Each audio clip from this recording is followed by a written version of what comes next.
qui s'acquittent de leurs tâches difficiles. Nous savons que ce n'est pas facile, mais nous comptons sur vous pour assurer notre sécurité.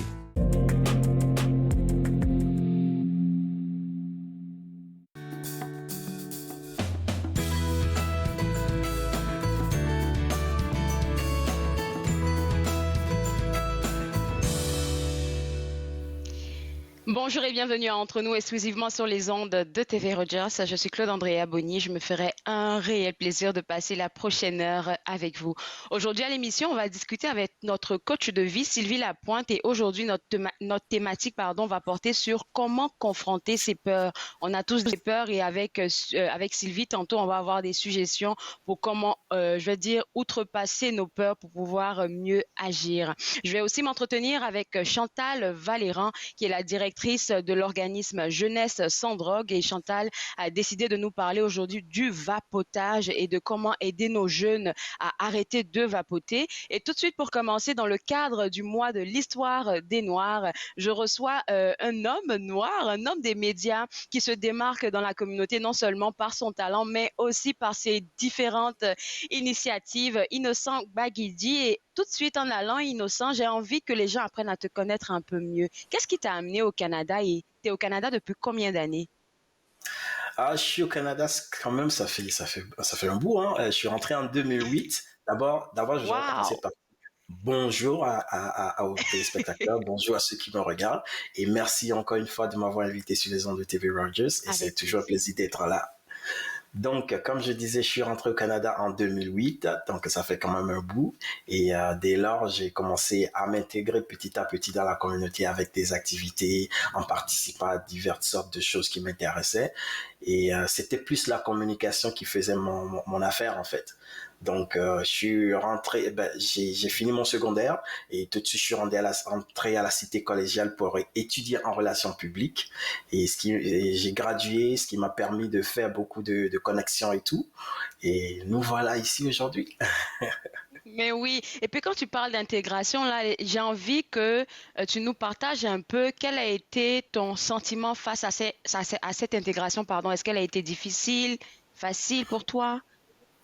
Mais c'est sûr, on vient de chez nous, on vient de très loin on a tout laissé, on est revenu ici au Canada. Donc, l'intégration n'était pas facile. Je dirais pas facile, mais en même temps, ça s'est bien passé. Difficile. Je vais pas me Oui. plaindre.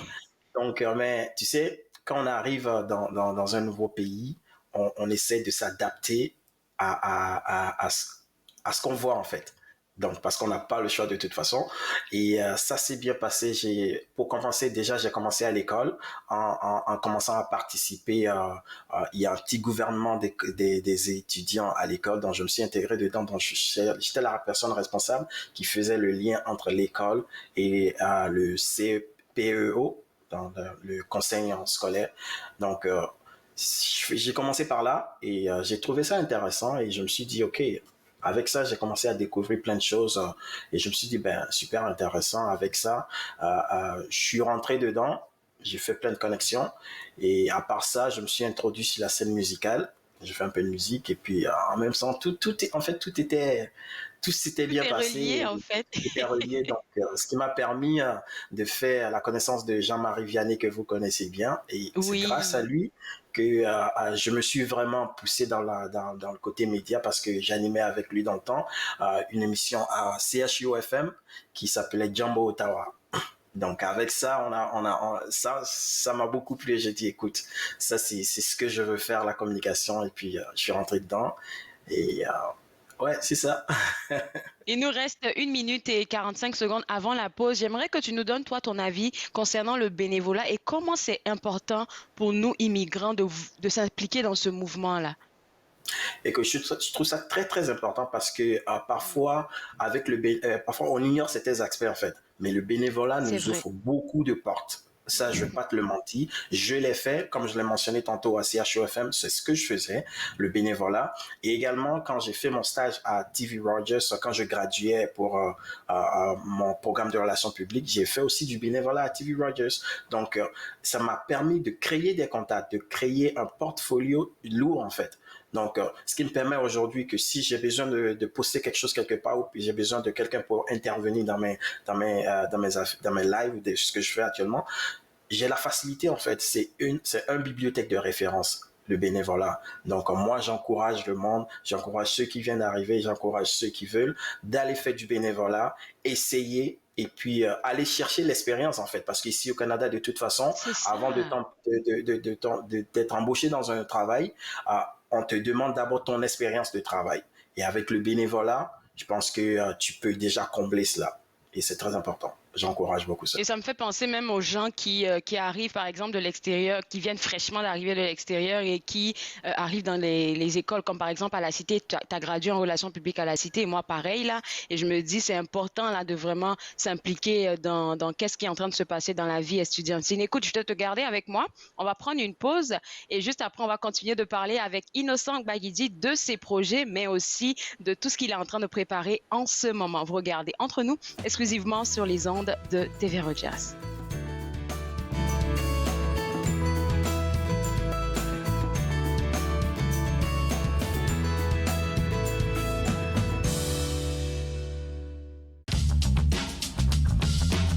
Cette émission est présentée par Télé Élan. Vous êtes enfin aux commandes.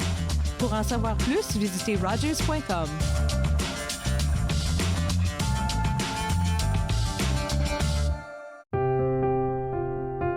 Les commerces, les restaurants et les services locaux d'Ottawa font partie importante de notre tissu urbain. Nous pouvons les aider en ces temps difficiles. Commandez chez eux en ligne, acheter des chèques cadeaux à utiliser plus tard, commander des repas à emporter ou à livrer, démontrez votre soutien sur les réseaux sociaux. S'il vous plaît, faites-le aujourd'hui. En savoir plus, visitez ottawa.ca/acheter local.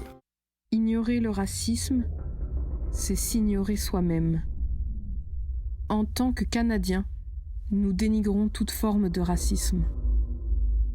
En prônant l'acceptation culturelle, nous choisissons l'inclusion, promouvons l'égalité et célébrons la diversité.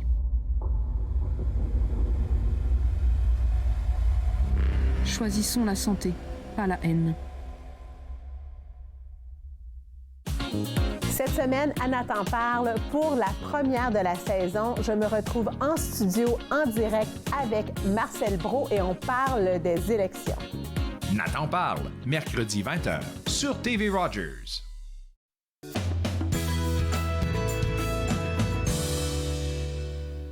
De retour entre nous, exclusivement sur les ondes de TV Rogers, on parle toujours avec Innocent Gbagidi dans le cadre du mois de l'histoire des Noirs.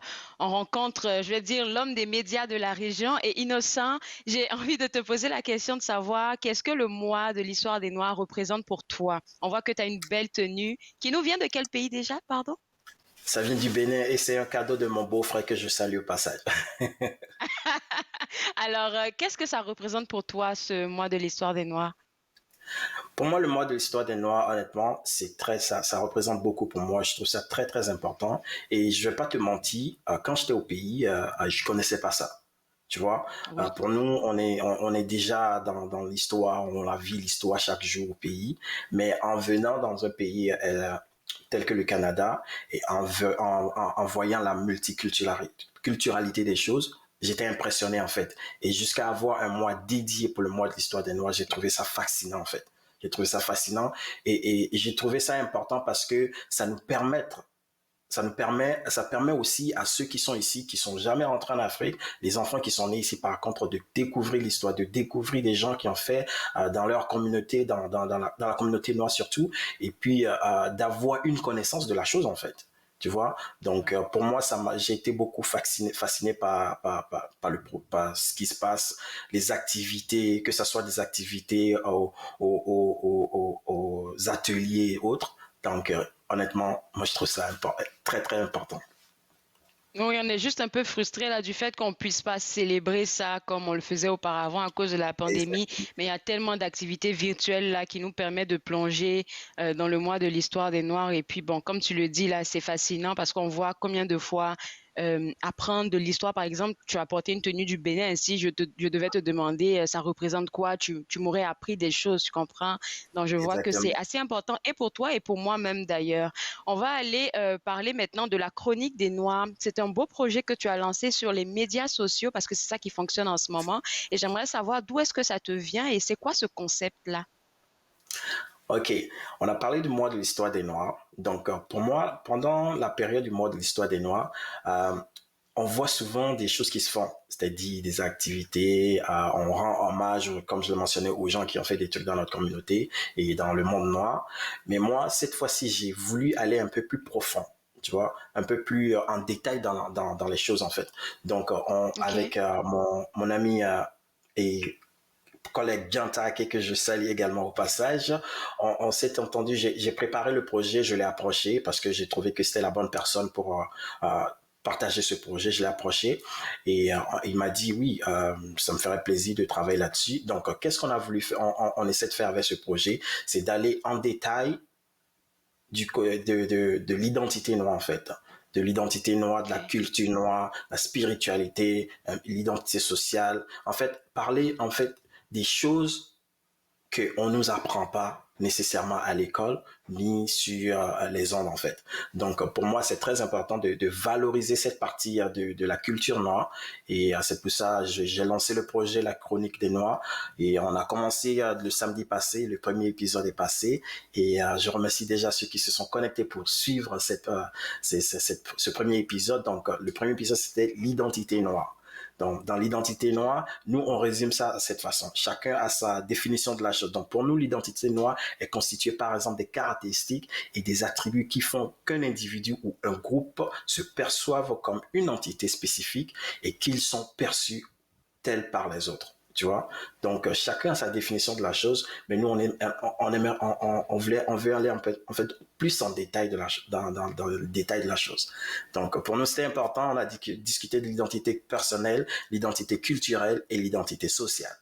Tu vois un peu? Donc, alors, qu'est-ce qui s'en vient avec les autres thématiques? Parce que vous allez profond là. Exactement, comme je te dis, le prochain épisode, ce sera le samedi qui s'en vient, donc je vais recevoir un invité. Dans ce cas-là, on va parler de la culture et racines. Culture racine du côté des langues, en fait. Tu vois, ok. ce qu'on remarque aussi est que dans notre société actuelle, nos langues africaines disparaissent, en fait. Tu vois, parce que on veut parler français, parce que c'est ce que les gens parlent quand ils sont dehors pour être compris par tout le monde. Mais qu'en est-il de nos langues en fait? Et c'est quoi la façon, quelle façon on s'y met pour transférer cette culture de langue à la génération future, à nos enfants. Oui. Donc, je vais recevoir Monsieur Ken qui va parler de cela avec nous. Lui aussi, il a un projet actuellement qui s'appelle Culture Racine qu'on va bientôt mettre sur podcast et parler de Culture Racine. C'est ça. Très, très impliqué dans la communauté, cher Ainos. Alors là, je vois que tout le monde sait là. Je pense que les gens qui vont regarder l'émission te reconnaîtront. Tu es animateur de plusieurs événements ici dans la région. Tu es aussi journaliste radio à True FM. Tu l'as mentionné tantôt. Et c'est quelle émission que tu animes à cette radio? Alors récemment, j'ai été approché par un ami à moi avec qui je devrais travailler depuis très très longtemps et il s'appelle Don Haïti. Pour ceux qui le connaissent, il est aussi journaliste animateur et il s'appelle Don Haïti. Donc il m'a approché pour dire écoute Inos, j'ai un projet de radio que je suis en train de développer depuis un bon moment et je pense que tu seras la bonne personne pour ça et pour travailler avec nous et à toute l'équipe. Et j'ai dit ok, pourquoi pas. Et puis on a commencé à travailler et puis on a fait le premier épisode, c'était fantastique, j'ai adoré. Donc l'émission c'est Les Intrépides du 4 à 6. Donc, c'est du lundi au vendredi sur les ondes de CHUO FM 89.1. C'est la radio communautaire de l'Université d'Ottawa. Donc, pour ceux qui ne connaissent pas, tous les jours, du lundi au vendredi, de 16h à 18h, on est sur les ondes de CHUO FM pour vous. C'est en fait une émission urbaine dans la région d'Ottawa-Gatineau pour pouvoir vous tenir compagnie quand vous rentrez chez vous, vous êtes dans le trafic. Il y a de la bonne ambiance musicale dans ceux qui regardent mes lives sur Instagram, vous pouvez le constater. Bonne ambiance musicale, on discute on a des thèmes qu'on discute qui sont très très intéressants et je vous invite Aujourd'hui, il y aura l'émission encore en ondes avec mes autres co-animateurs que je salue au passage. Donc, restez connectés chaque jour de 16h à 18h sur CHUFM 89.1 FM.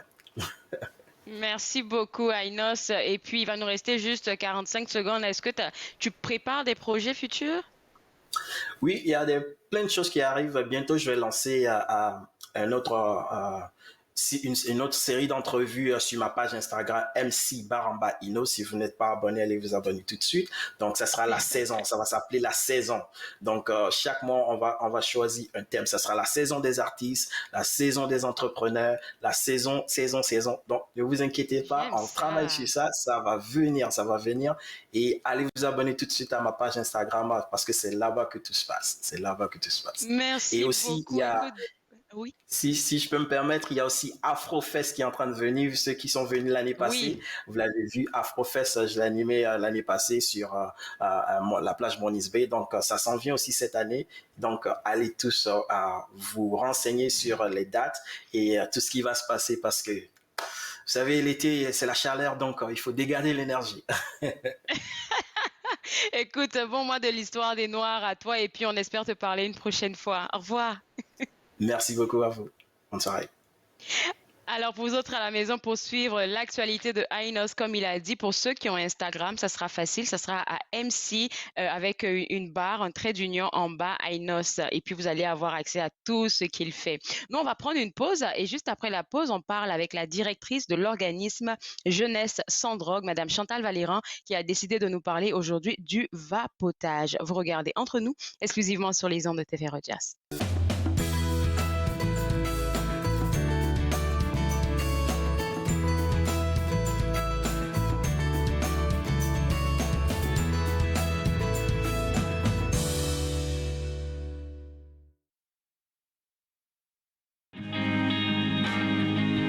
Dernière partout, une partie de ça avant de demander au Dieu de me pardonner tous les gestes qui m'éloignent de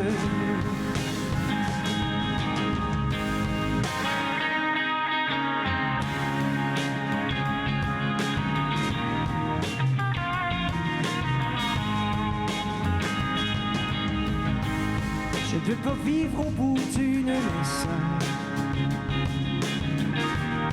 Je pourrais me pendre, c'est dangereux. J'ai peur que le feu de l'ivresse s'éteigne au fond de mes yeux. Mais ton cœur habite la bonne adresse, loin des amours paresseux. Ici je ne manque pas de caresses, car une des tiennes en vaut deux.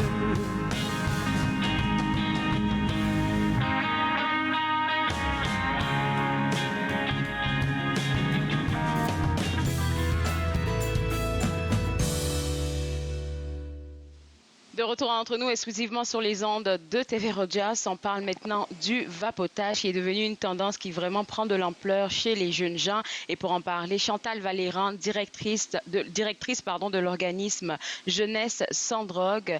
Et Chantal, toujours un plaisir de discuter avec toi. Première question pour toi, là, surtout pour les parents et aussi pour les gens qui ne sont pas très familiers avec ce que c'est que le vapotage. Vapoter, ça veut dire quoi exactement? Alors, vapoter, en fait, c'est un mécanisme pour inhaler de la vapeur.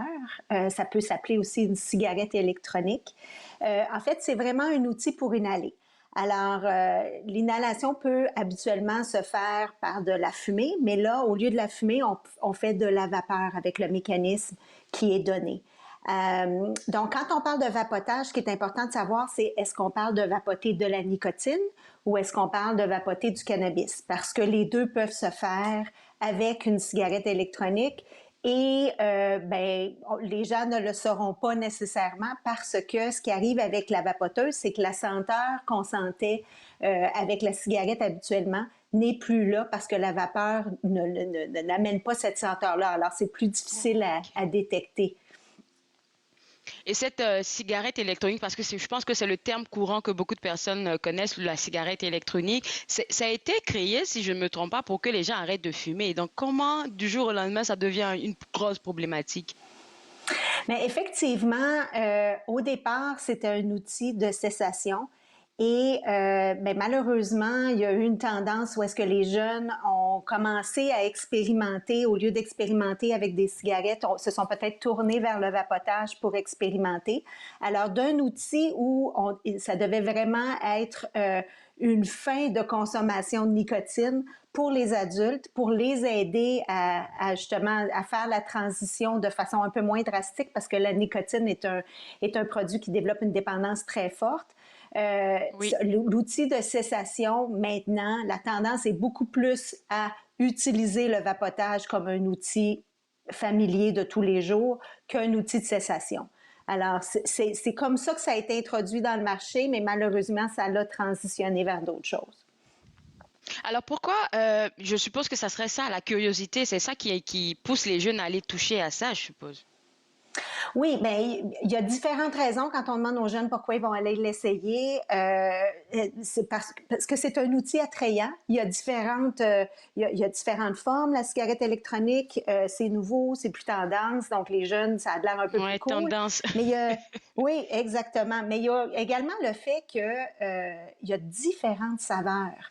On sait que sur le marché de la nicotine avec des cigarettes régulières, tout ce qui était saveur avait été enlevé du marché. On avait dit, on fait plus ça parce que ça attire les jeunes. Alors, il y avait des cigarettes menthol, ça n'existait plus, on les avait enlevées du marché. Malheureusement, avec l'avenue des cigarettes électroniques, bien, les saveurs sont de retour. Et quand on parle aussi de saveurs, quand on parle de cannabis, on peut avoir toutes les saveurs de fruits à barbe à papa. Ça peut être aussi un incitatif pour les jeunes à l'essayer parce que c'est aller essayer le goût aussi, voir qu'est-ce que ça goûte, en fait.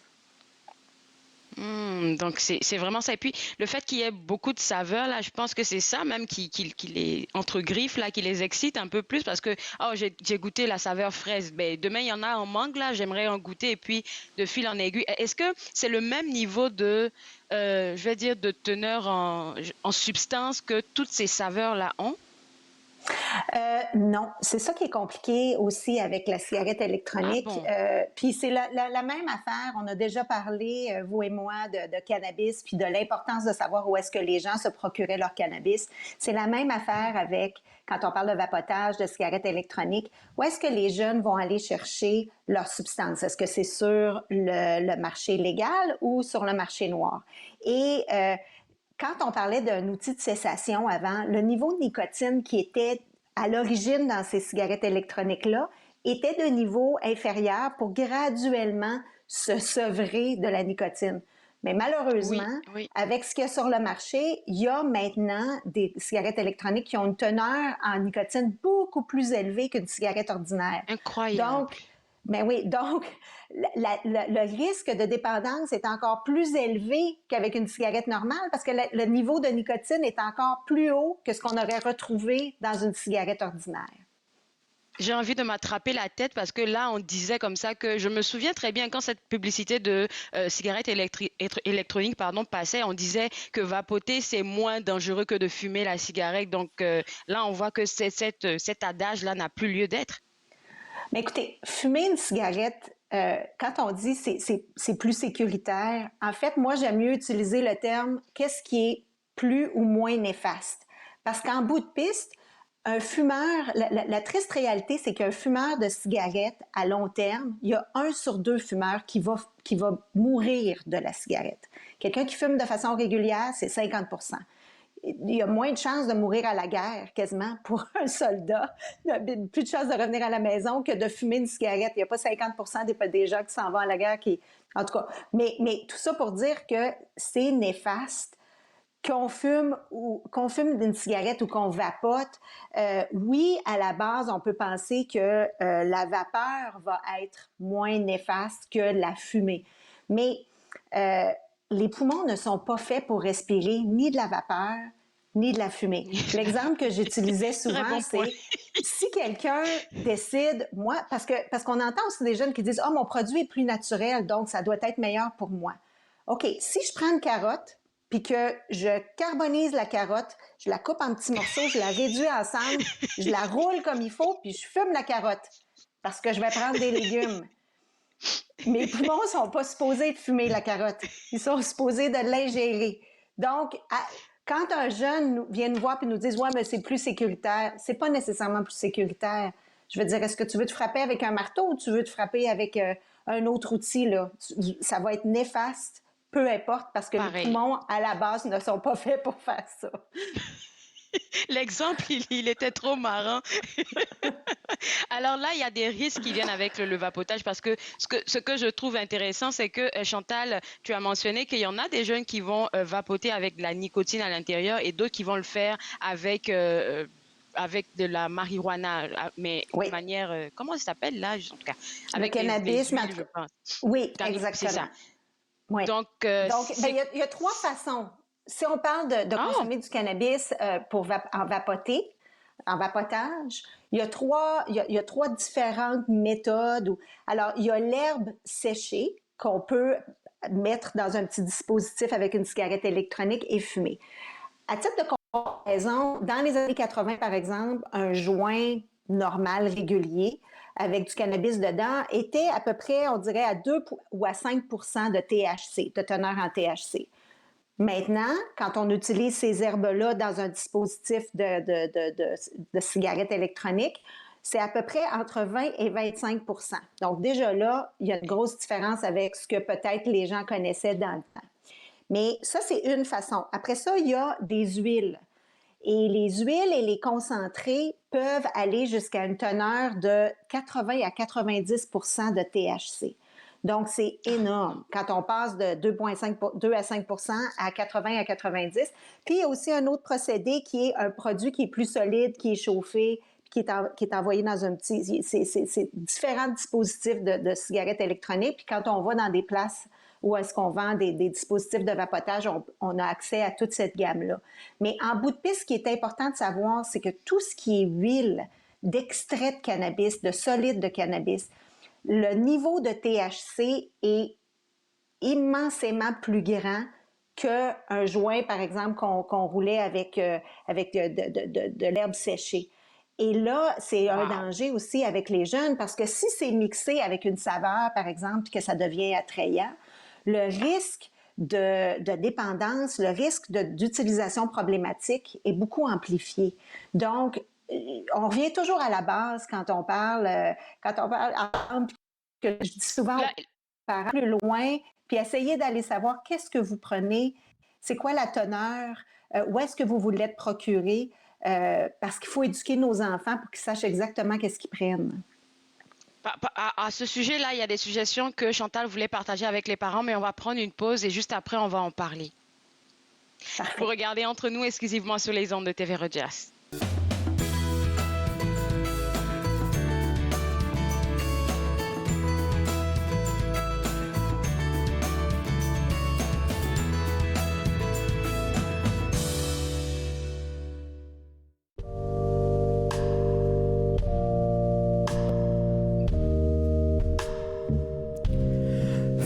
Sous le toit,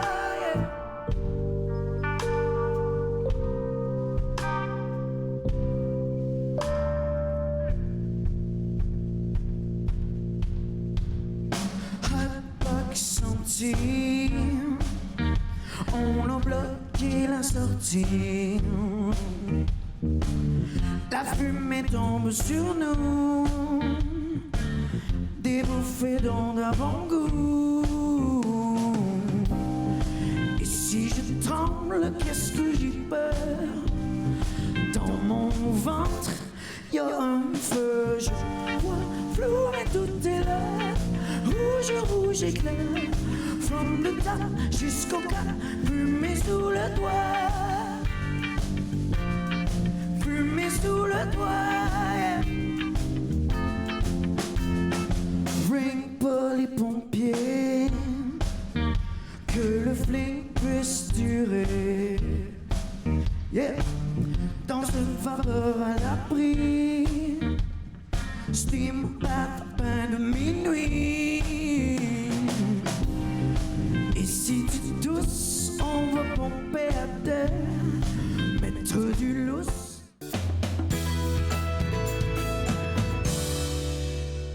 De retour entre nous exclusivement sur les ondes de TV Rogers, on parle toujours du vapotage et comment aider vos jeunes à éviter de vapoter avec Chantal Valéran de l'organisme Jeunesse sans drogue. Chantal, durant la pause, là, on arrivait à se parler.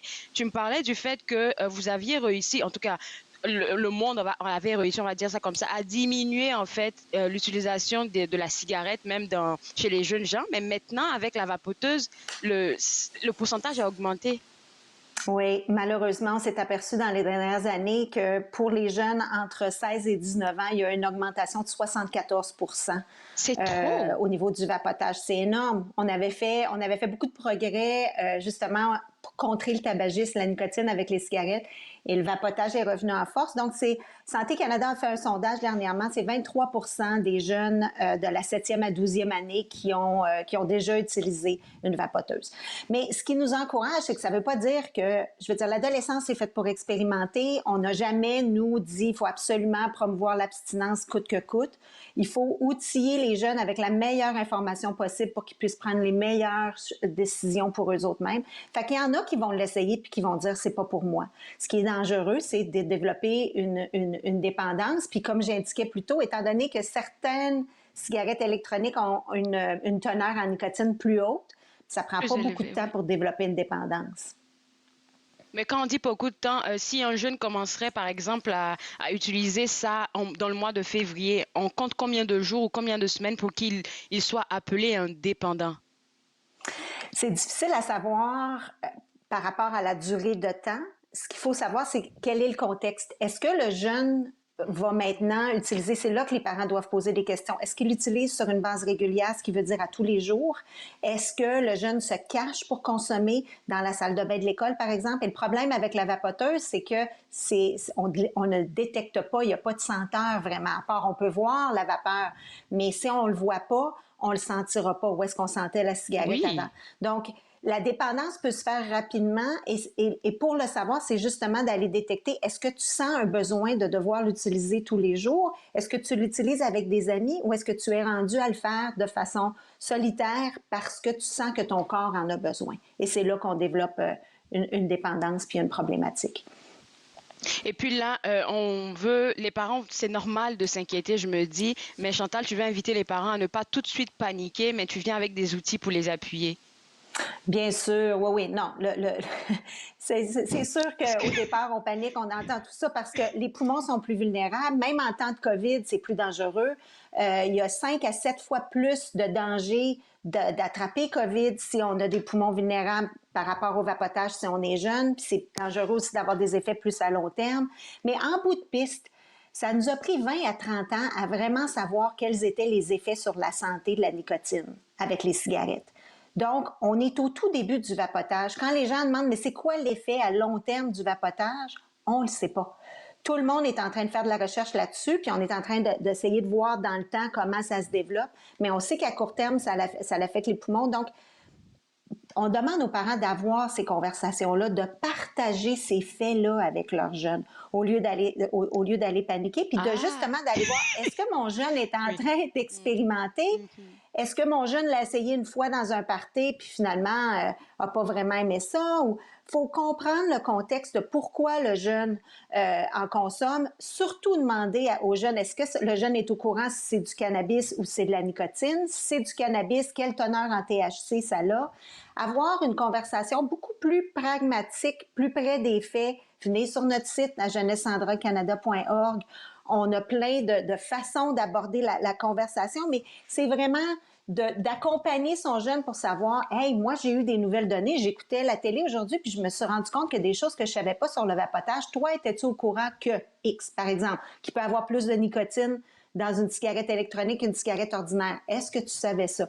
Comme pouvoir apporter ça comme plus une conversation sur des faits, puis l'amener à réfléchir. Oui, l'amener à réfléchir, parce qu'en bout de piste aussi, ce qu'on peut dire à notre jeune, c'est que rarement on va rencontrer quelqu'un adulte qui a fait un choix de fumer et qui le fait maintenant en toute liberté de décision, de dire « Moi, j'aime ça fumer, je continue à fumer parce que j'aime ça. » Un fumeur régulier, en haut de 25 ans, la majorité des gens veulent tous arrêter de fumer. Ils ne le font pas de façon continue, par choix, mais par dépendance. Et être capable d'avoir ces conversations-là avec son jeune et de l'amener à réfléchir à ça, je pense que c'est une belle piste de solution. Puis même peut-être aussi quand on va voir le pédiatre, quand on a des rendez-vous annuels avec son jeune, d'amener le pédiatre pour parler de ça, pour pouvoir aller chercher du soutien puis de l'appui professionnel, ça peut aider aussi.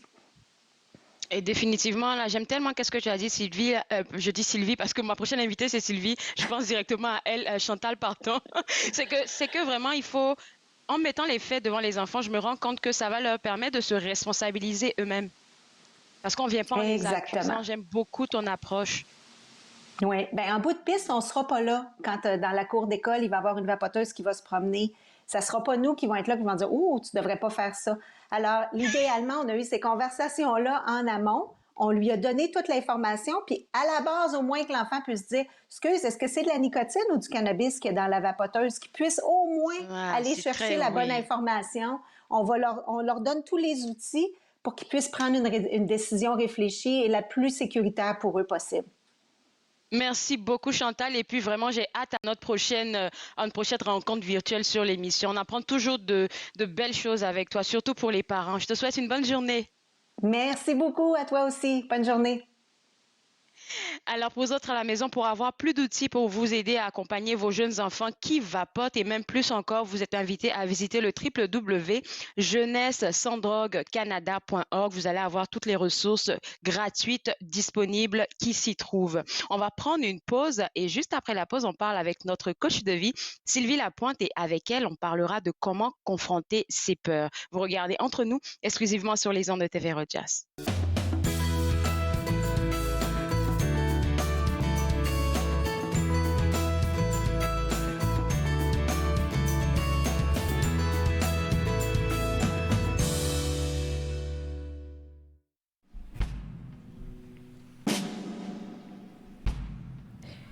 Il y a un écart, un grand couloir devant ces mots et entre nos bras. Je suis tout à l'envers. Mon cœur se serre devant ces mots que le temps voudrait taire. Il y a 35 000 mots dans le dictionnaire pour t'exprimer. 35 000 fois que j'ai essayé de te parler. Il n'y a aucune raison.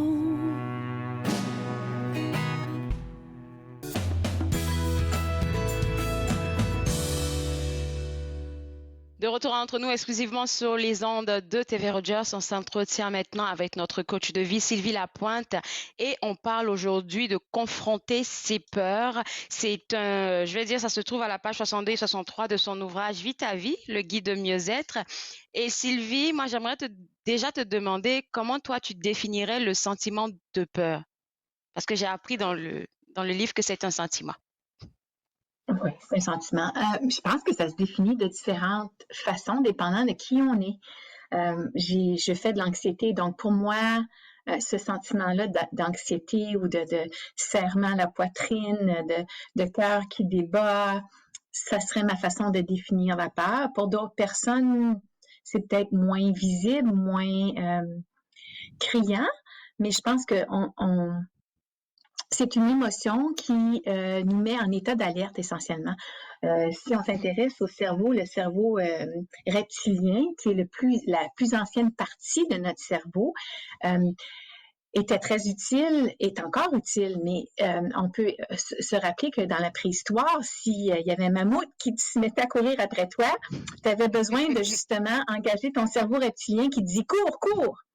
Donc, c'est un mécanisme de survie, hein? C'est comme soit que tu cours, que tu sois comme paralysé. Tu restes figé. Oui. Si tu restes figé, freeze, flee or fight, ou bien que tu te combats. Donc, ce qu'on dit en anglais, c'est freeze, flee or fight. Donc, soit que tu restes congelé, que tu te mettes à courir, ou bien que tu te mets à te débattre. Et donc, ça, c'est des réactions qui sont des réactions de survie et qui sont associées avec le cerveau reptilien. La peur. Alors, moi, j'avais longtemps pensé, je pense que c'est peut-être ça aussi, que toute peur est liée à une anxiété, parce que quand on a peur, tout de suite, là, on a le cœur qui bat, on n'est pas tranquille. Je ne sais pas comment l'expliquer. Oui, et ce que je dis dans le livre, c'est bien que je le relise de temps en temps. Je dis, hey, c'est une bonne idée, ça. Faudrait que je me c'est vrai, moi, je le relis très souvent, là, s'il vous plaît, là, c'est sérieux. Donc, les faits comme tels, c'est neutre. Là où vient la peur, c'est dans l'interprétation qu'on fait des faits. Donc, je donne l'exemple dans le livre d'un moment donné où je faisais des tyroliennes avec ma famille et j'ai très peur des hauteurs. J'ai très peur des hauteurs et donc j'avais le harnais, il y avait les espèces de fils de fer qui nous soutenaient, mais j'avais une peur incontrôlable. C'est comme... J'étais là, oh non, je suis pas capable, je veux pas sauter. Donc, mon cerveau est allé tout de suite dans les interprétations affreuses, catastrophiques de ce qui pouvait arriver.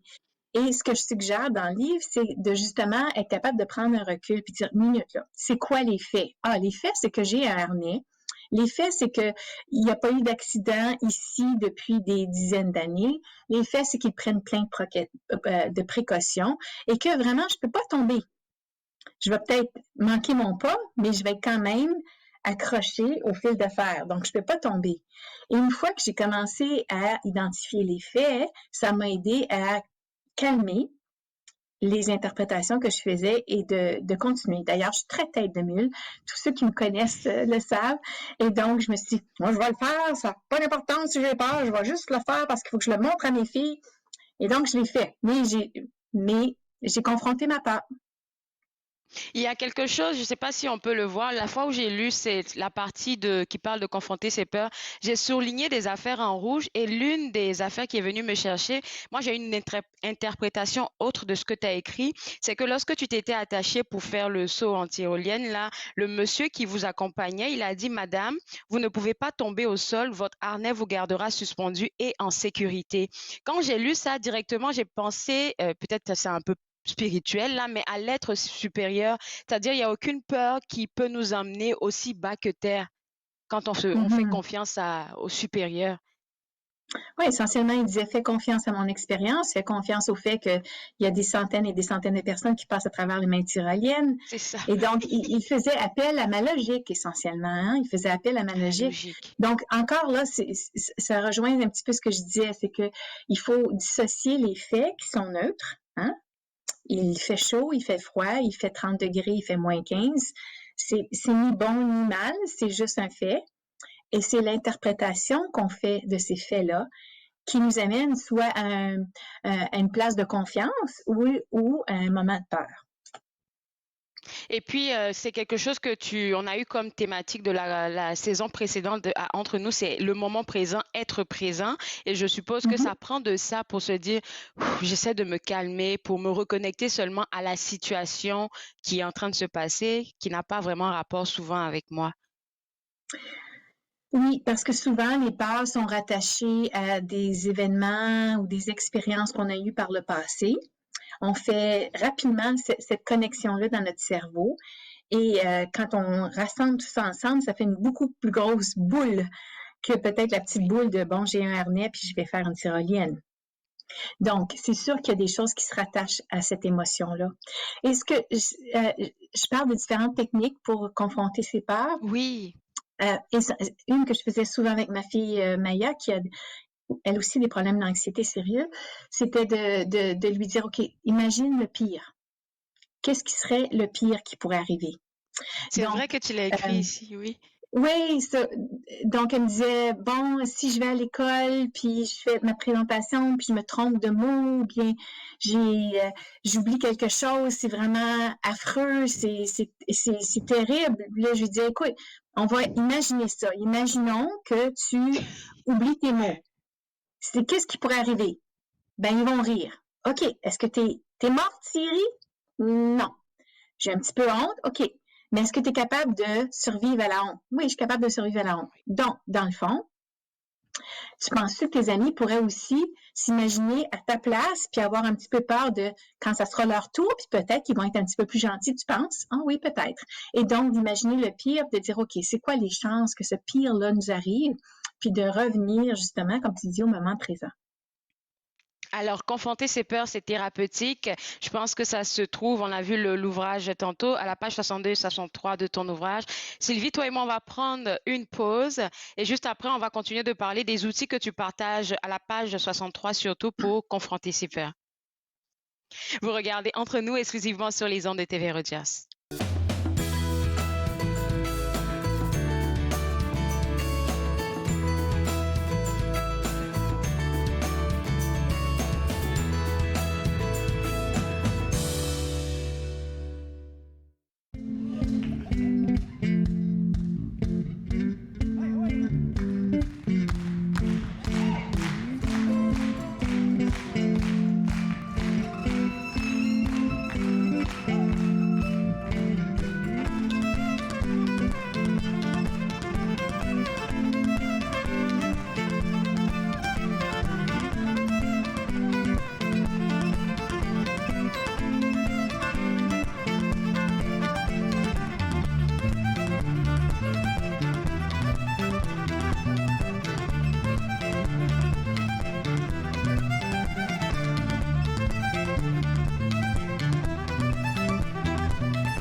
De retour à Entre nous exclusivement sur les ondes de TV Rogers. Confronter ses peurs, c'est thérapeutique. C'est notre thématique aujourd'hui avec notre coach de vie Sylvie Lapointe qui se trouve dans son guide mieux-être à la page 62 et 63.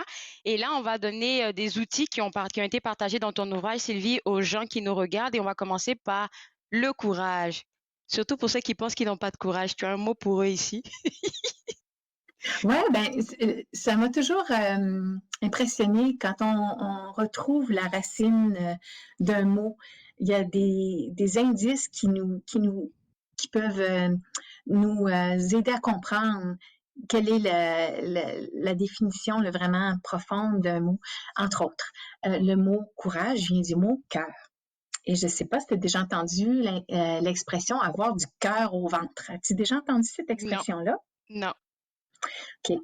Et souvent, peut-être que tu peux t'observer dans les jours qui viennent, quand les gens ont peur, ils vont faire ça, ils vont mettre une main sur leur ventre, comme ça. Oh, mon Dieu, j'ai peur!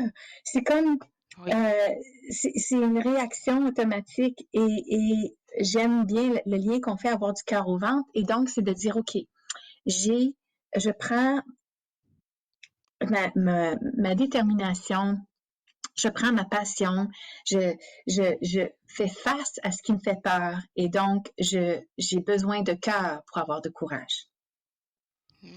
C'est tellement beau. Quand j'ai lu ça, j'ai trouvé ça fascinant. Et puis, la deuxième astuce qui suit là, c'est le courage et la peur sont interdépendants. On n'a pas besoin d'être courageux si l'on n'a pas peur. J'ai dit, waouh, c'est tellement vrai. Mais c'est vrai, hein? Le seul moment où on a besoin de courage, c'est quand on a peur. Parce que si la situation est neutre ou plaisante, on n'a pas besoin de courage pour s'avancer. Donc, le courage vient avec la peur. Il n'y a pas de courage sans peur. Et donc, Alors, c'est donc justement cette décision-là de cœur de dire, je fais face à. Alors, si quelqu'un vit une situation de peur en ce moment, la première des choses que tu l'inviterais à faire, c'est vraiment comme tu l'as dit là, d'avoir le cœur au ventre, c'est ça? Avoir du cœur au ventre, oui.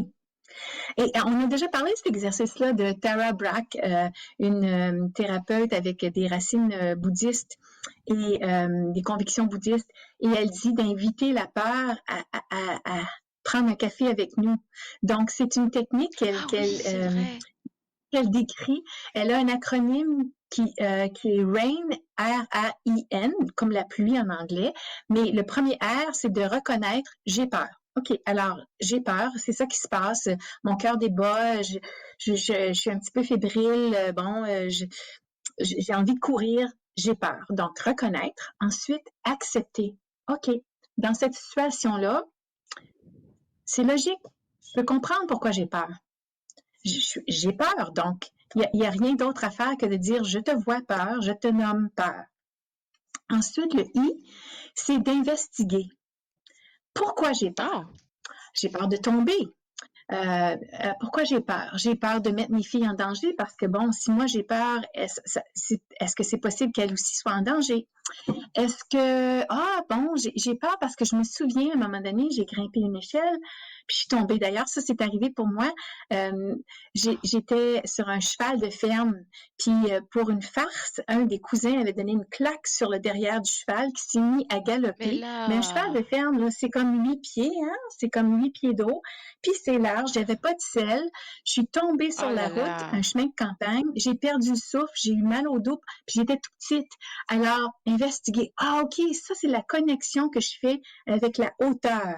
Et puis, quelque chose qui m'est vraiment arrivé, où je me suis fait mal, où j'ai manqué 2 jours d'école, etc. Bon, OK, je peux comprendre. Donc, aujourd'hui, je suis pas à cheval. Et finalement, la dernière chose, c'est, puis j'ai pas l'équivalent en français, mais en anglais, c'est nurture. Alors, comment je peux me nourrir, me faire du bien? OK, ben c'est correct. Donne-toi le temps, prends un pas derrière, réévalue, parle à quelqu'un. Donc, comment je vais prendre soin de moi là-dedans? Donc, c'est vraiment ça, c'est de faire face à sa peur, de reconnaître, d'accepter que tu es dans une situation de peur, investiguer. Pourquoi? D'où ça vient? Comment ça se passe en moi? Comment est-ce que je le vis? Et ensuite, nourrir, c'est-à-dire comment je me fais du bien là-dedans. Je te promets que je vais l'utiliser, celle-là. À partir d'aujourd'hui, là, je le garde en tête, je vais l'utiliser. Et la dernière chose que j'ai lue, que j'ai trouvé assez intéressant et que je vis toujours, c'est plus on s'expose à ces peurs, moins elles ont d'emprise sur nous. C'est exactement ça ce que tu disais. Oui, d'ailleurs, c'est une thérapie en psychologie et en thérapie. Donc, les gens qui ont peur d'araignées, qui ont des phobies d'araignées, on va tranquillement les exposer à des toutes petites mini, puis ensuite de loin, puis on s'approche un peu jusqu'à ce qu'éventuellement, à chaque exposition, la peur diminue et qu'ils puissent en tenir une dans leurs mains. C'est la même chose pour les gens qui prennent un vol. OK, on va à l'aéroport, on va voir les avions partir. Donc, c'est de s'exposer et à chaque fois qu'on s'expose, on réalise « Ah, mais je suis pas morte. OK, il n'y a rien de tragique qui est arrivé. Je peux faire un autre pas. » Moi, là, je pense que je pourrais l'essayer dans tous les domaines de ma vie, mais oubliez-moi pour les serpents. J'ai essayé, pourtant, j'ai essayé, mais ça passe pas du tout, là, mon Dieu. En tout cas, ça va finir par arriver un jour. Et puis, la dernière des choses, là, c'est qu'à chaque fois qu'on surmonte sa peur, ben, on a un regain de confiance en soi, là. Ben c'est ça, tu vois. Donc, j'ai fait face à ma peur. Je l'ai fini, la tyrolienne. Est-ce que je vais planifier une autre activité de tyrolienne pour ma famille, juste pour le plaisir? Non, il n'y a pas grand chance que je vais faire ça. Mais je me suis trouvé que j'étais capable. Puis, ce qui est drôle, je vais revenir à ton affaire de serpent, parce que moi aussi, j'ai cette peur-là. J'ai une sœur, Lynn, qui, elle, est comme le docteur Doolittle. Elle a les animaux, puis elle a des chats, des chiens, un cheval. Bon. Puis quand elle était toute petite, puis encore là, elle va prendre les couleuvres, elle les fait comme circuler entre ses doigts. Et puis, je suis juste pas capable. Ben, voici la bonne nouvelle. Tu peux fonctionner dans ta vie sans être obligé de prendre des serpents.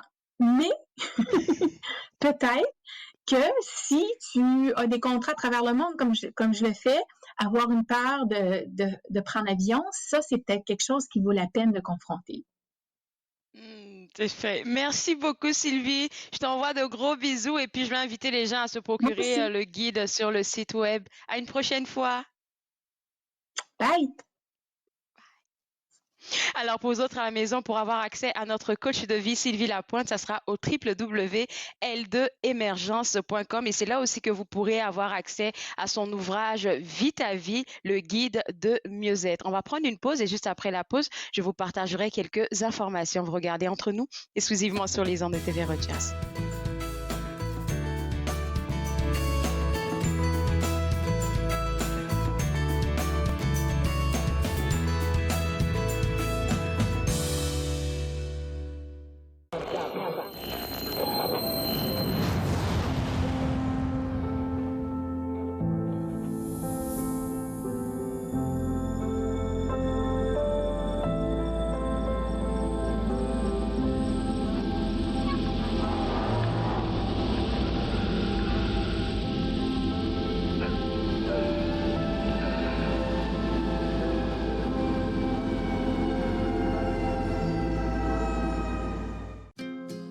À la prochaine émission, Anne Donovan nous fait découvrir une région de l'Inde, le Rajasthan.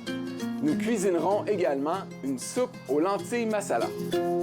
Bouffe sur la route, dimanche 20h sur TV Rogers.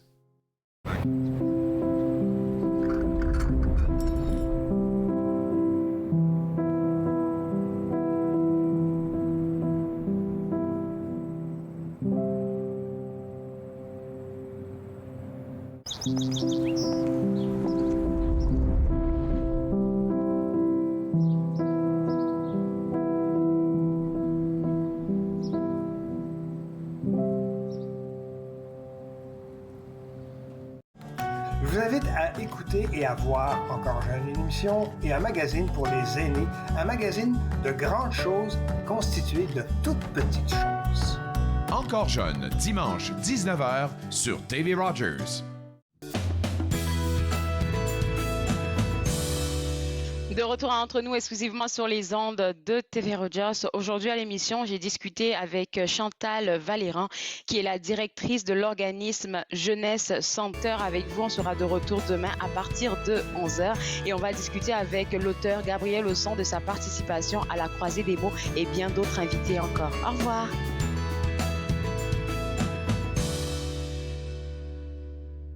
Faites-nous part de vos commentaires en composant le 613-521-2323 par courriel sur Facebook et Twitter.